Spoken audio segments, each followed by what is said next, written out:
This is Sandra Angeles' last day at her home in her working-class Caracas neighborhood.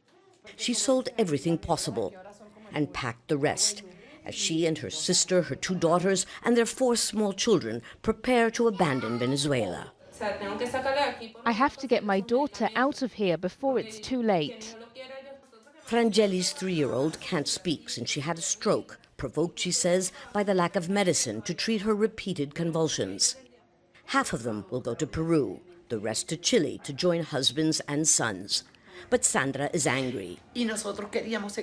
We wanted to remain here in my beloved Venezuela, the best country in the world, until Maduro destroyed it. We're leaving half of our family behind. Our family is now scattered.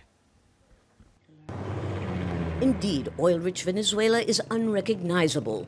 Disease, hunger, uncontrollable violence, and hyperinflation are driving millions from a country where poverty has reached 80%. President Nicolás Maduro blames U.S. financial sanctions.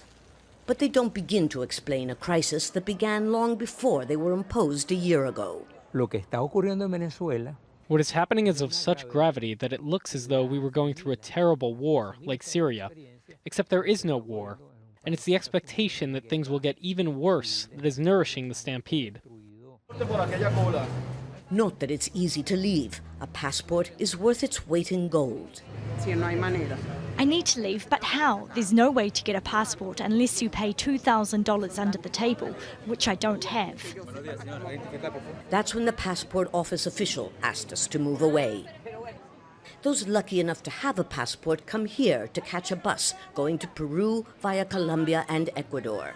Like everything else, the bus tickets go up day by day. So the people who are lining up here are doing so not to get a new ticket, but to pay the difference from one they bought a month ago at $440. Now they have to pay $880, or they can't get on the bus.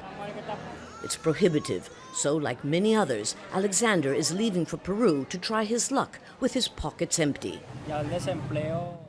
There's no work. I can't support my family or buy milk and diapers for my baby, so I have no choice.